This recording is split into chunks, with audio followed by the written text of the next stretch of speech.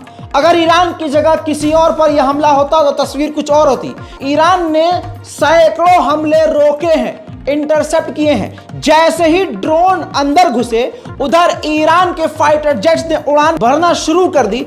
दूसरी तरफ ईरान ने इंटरसेप्ट कई सारे हमलों को किया, कई सारे ड्रोन के ऊपर अटैक किया।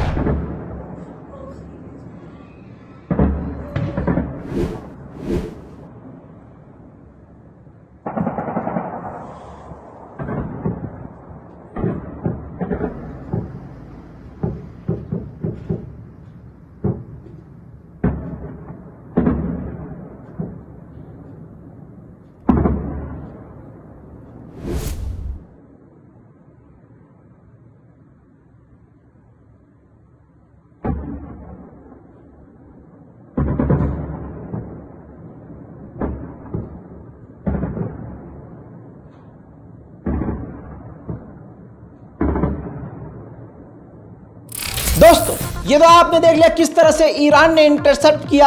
अब ईरान के फाइटर जेट आसमान में उड़ते हुए, गरजते हुए उसी वक्त नजर आए।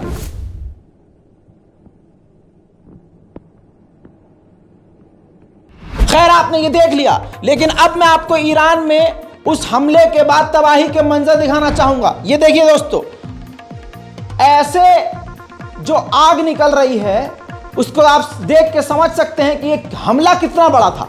ईरान का नुकसान बड़ा है।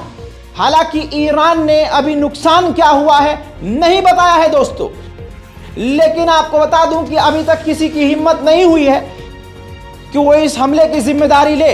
लेकिन अगर गल्फ मीडिया की बात करें तो खबर यही है कि इजराइल इस हमले के पीछे है और 8 दिन पहले मैं आपको पहले ही बता चुका था कि नेतन्याहू की सरकार जब से आई है इनके इरादे खतरनाक हैं और अमेरिका इजराइल मिलकर ईरान पर हमले की तैयारी कर रहे हैं। और हाल में ही अमेरिका और इजराइल जबरदस्त डील कर रहे थे जिसमें अमेरिका ने अपने B-52 परमाणु बॉम्बर भी उड़ाए थे। और आपको ताज़ा खबर बता दूं कि आज ही के दिन अमेरिका के विदेश मंत्री इजराइल पहुंचेंगे, तो कहानी बहुत ही बिगड़ रही है।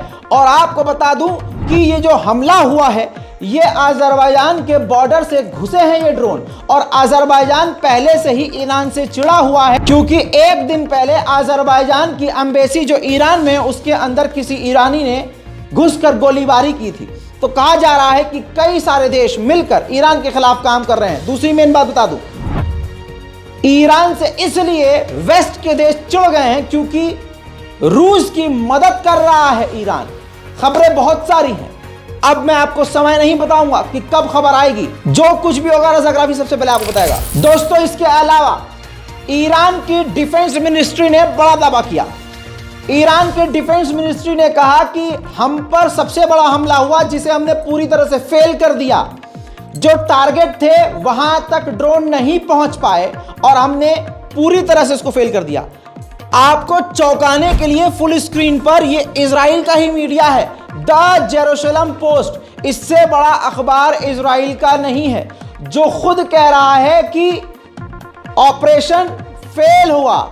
जी हां, unsuccessful drone attack on Iran military plan. जी हां, ईरान की मिलिट्री साइट्स को उड़ाने का प्लान था और बड़ा जो निशाना था वो न्यूक्लियर फैसिलिटीज को उड़ाने का था।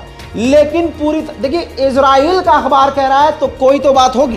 दूसरी तरफ आपको बता दूं कि एक तरफ यह हुआ और उसी दौरान दूसरी तरफ खतरनाक भूकंप आया 5.9 जिसका मैग्नीट्यूड काउंट किया गया, जिसमें भूकंप में 3 ईरानियों की मौत हुई और सैकड़ों घायल हुए हैं। दोस्तों, बहुत कुछ बातें आना बाकी हैं। चैनल को सब्सक्राइब करके चैनल के साथ जुड़े रहिए और रिफ्रेश करते रहिएगा सारा दिन। जो कुछ भी होगा सबसे पहले दिखाऊंगा। जय हिंद।